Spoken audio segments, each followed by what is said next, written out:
तो श्रद्धा की चिट्ठी सामने आने के बाद अब कहीं ना कहीं पुलिस जो है डिफेंसिव हुई है। पुलिस का यह कहना है कि शिकायत वापस ले ली गई थी श्रद्धा की तरफ से, उसके परिवार वाले वहां मौजूद थे। दूसरी तरफ अब इसको लेकर सियासत हो रही है। देवेंद्र फडणवीस उप मुख्यमंत्री है महाराष्ट्र के, उनका यह कहना है कि अगर सरकार सही वक्त पर एक्शन ले लेती तो आज श्रद्धा जिंदा होती। अंबर, क्या कहेंगे आप? यहां सैयद हैं, वो ये कह रहे हैं कि एक मर्डर हुआ है और आफ्ताब जिसने कृत्य किया है, घिनौना कृत्य किया, उसको कड़ी से कड़ी सजा मिले। आप उसको धर्म के एंगल क्यों दे रहे हैं?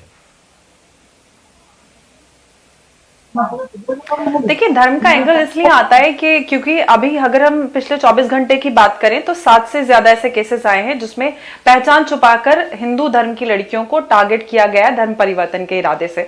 तो धर्म की बात तो होगी। जब हम संविधान की बात करते हैं, यहाँ पे सैयद जवाद बैठे हुए संविधान की बात करते हैं कि हमारे देश में संविधान है और वो इजाजत देता है, बिल्कुल इजाजत देता है। आप स्पेशल मैरिज एक्ट के तहत शादी कीजिए, किसने कहा, कौन कहते हैं, उनसे सवाल कीजिए। जो लोग संविधान का ये प्रावधान होने के बावजूद भी ये सवाल उठाते हैं, ये मांग उठाते हैं, युवाओं पे ये प्रतिबंध लगाते हैं कि जब तक आपका पति या पत्नी इस्लाम में कन्वर्ट नहीं होगा तब तक शादी नहीं होगी, आपकी शादी जायज नहीं है, अगर आपके बच्चे हो जाएंगे तो वो नाजायज है। कहीं ना कहीं धर्म और सोशल को मिलाकर सोशल रिलीजियस प्रेशर बनता है युवा पर, तो उनको ऐसा कुछ करने पे मजबूर कर देता है। तो सवाल वहां पे खड़ा उठना चाहिए। धर्म की बात तो होगी। जब धर्म के नाम पर लोगों पे इस तरह का प्रेशर क्रिएट किया जाता है तो कहीं ना कहीं युवा के अंदर जो इस तरह की मानसिकता बढ़ रही है वो कहां से उनको ये प्रेरणा मिल रही है, कहां से उनके पर ये प्रेशर बनाया जा रहा है। ये अपने गांव में स्टेशनरी बिजनेस शुरू करके हर महीने 2 लाख कमा रहे हैं। आपके गांव में भी ये करना है तो फ्रीडम ऐप को अभी डाउनलोड कीजिए। छोटे छोटे आंसर लेते हैं, आंसर ले लेते हैं। अंबर जरा एक एक करके आंसर लेते हैं। हजारों लाखों केसेस हैं जो कि ऑन रिकॉर्ड डॉक्यूमेंटेड केसेस। ठीक है अंबर, सैयद जवाब दीजिए। वो कह रही है कि क्यों ना देखें इसको धर्म के एंगल से। अंबर, इसी देश के अंदर, अब आप मेरी बात ध्यान से सुनिएगा और आपके माध्यम से आप देश की जनता भी सुने। क्या इसी देश के अंदर अगर छोटी जात की लड़की किसी बड़े जात के लड़के से शादी कर ली थी तो उसके साथ क्या जुल्म और जाति हुई, तो क्या इसको जाति जिहाद कहेंगे आप? क्या जात के नाम पर इस देश के अंदर बेटियों के साथ अत्याचार हुए तो नहीं हुए? जब धर्म के आधार पर आप बात कर रही हैं, मैं आपके बीच में नहीं बोला, मैं आपके बीच में नहीं बोला। इसी देश के अंदर अगर किसी छोटी जात की लड़की किसी अपर कास्ट से शादी कर लेती थी तो हमने तमाम मिसालें हैं इसी देश के अंदर। आप क्या कहेंगे उसके लिए? तो वो तो जाति जिहाद हो गया। फिर हम मुद्दों की बात नहीं कर रहे, हम सच और हकीकत की बात कर रहे हैं। आपके सामने ऐसी भी तस्वीरें हैं देश के अंदर, वो अलग है। साहब उसके लिए आप जो मुद्दा है किसको जिम्मेदार मानेंगे? क्या इस देश में जात के नाम पर अगर शादियां होती हैं लोअर कास्ट में या अपर कास्ट में, तो क्या समाज के अंदर सामाजिक कुरीतियां हैं या नहीं है? एक मिनट सैयद जो सवाल उठाया अंबर ने कहा इसे धर्म के चश्मे से क्यों ना देखें। अब आपने उसमें जाति वाला एंगल ला दिया। आप पहले घटिया ये घटिया हरकतें हिंदुस्तान भारत के अंदर हुई हैं या नहीं हुआ है? मुझे इस चीज का जवाब दीजिए। आप एक पॉलिटिकल एंगल के साथ, एक पॉलिटिकल नैरेटिव के साथ इस केस को जो है हिंदू मुसलमान के चश्मे से देख रहे हैं। हम ये कह रहे हैं कि इसको हिंदू मुसलमान के चश्मे से देखने की जरूरत नहीं है। रजत कुछ कहना चाह रहे हैं। रजत आप कुछ कहना रजत बोलिए। मैं ये बात नहीं समझ रहा कि ये भाई साहब उसको बढ़ावा अंबर जरा सुन लीजिए। सही रजत बोलिए। मैं ये बात नहीं समझ पा रहा कि ये सैयद भाई को क्यों दिक्कत है। हर इंसान जो इस्लाम में होने वाला है, आपका भाई भैया राजनीति कर रहे हैं, राजनीति कर रहे हैं। अगर वो राजनीति तो हेमंता विश्व शर्मा भी कर रहे हैं जा करके। कौन सुन लेना है वो भी कर रहे हैं। सैयद जरा सुन ले, एक एक करके बोलिए। रजत बोलिए, थोड़ी तमीज रखिए आप। रजत बोलिए प्लीज, रजत बोलिए। तो मैंने कहा आपको कि अगर जो भी लोग कर रहे हैं, जो लव जिहाद कर रहे हैं, जो टेररिज्म कर रहे हैं, आप उन क्यों डिफेंसिव हो रहे हैं उनके लिए?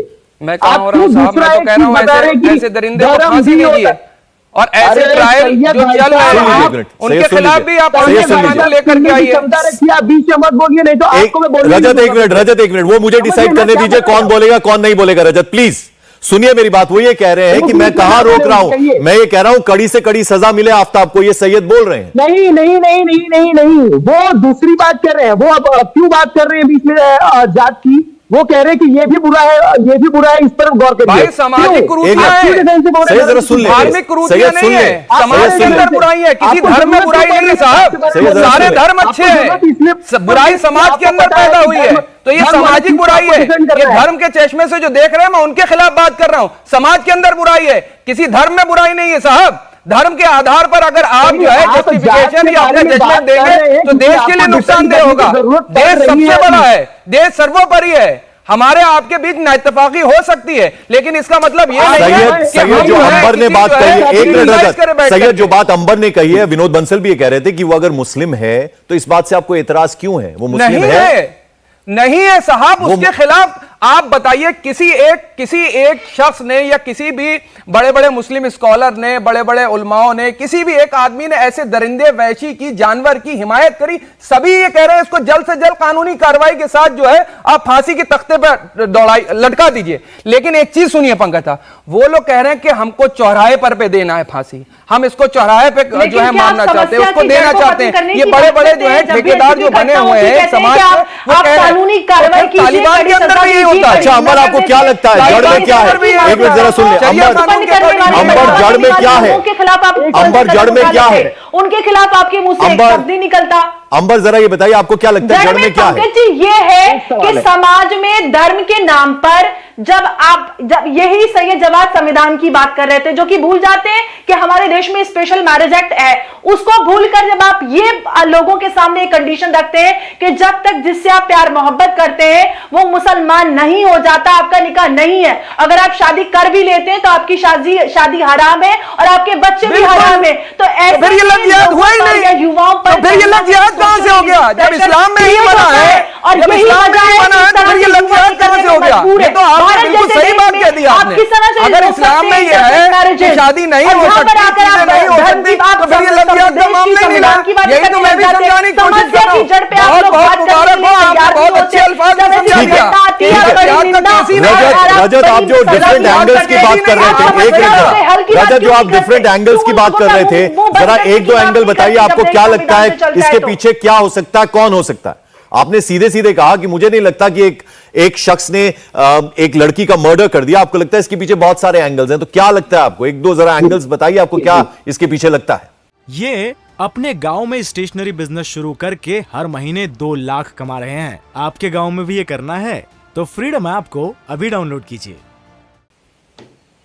मैं ये कहता हूं कि मैंने सैयद भाई साहब से ये सवाल भी था कि ये कह रहे हैं कि क्रिमिनल के ग्राउंड्स पे ये तैयार हैं चेक करने के लिए कि ये लड़का क्रिमिनल हो सकता है, पर क्यों ना चेक किया जाए लव जिहाद के एंगल से? सैयद जी को कहिए, पॉसिबल है ना लव जिहाद?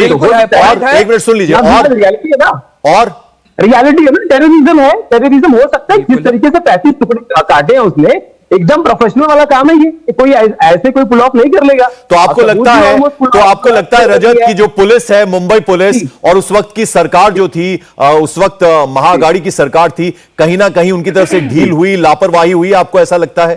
बिल्कुल। अब पुलिस की तरफ से कहा जा रहा है कि एक और खत आया था जिसमें उसने माना था श्रद्धा ने कि अब उसकी जान को कोई खतरा नहीं है, और वो अपनी चिट्ठी वापस लिया था उसने। मेरे ख्याल से ये खत बाहर लाना चाहिए, और मेरे ख्याल से उस वक्त जो भी वो ऑफिसर थे जो इस केस को देख रहे थे, उनको सामने लाना चाहिए और बयान लेना चाहिए कि क्या आपने वाकई में तहकीकात की और किस ग्राउंड पे की, आपने क्या क्या चेक किया, आपने आफ्ताब से आप मिले, आपने आफ्ताब का हिस्ट्री जाना, आपने आफ्ताब का बिहेवियर जाना, आपने किस ग्राउंड पे ये सोच लिया ये मैटर सॉल्व हो गया, आपने कैसे फुल स्टॉप दे दिया? आज जब एक लड़की आके कह रही है कि मेरे टुकड़े टुकड़े कर दिए जाएंगे और जंगल में फेंक दिए जाएंगे, क्या ये बहुत संगीन मामला नहीं लग रहा है आपको?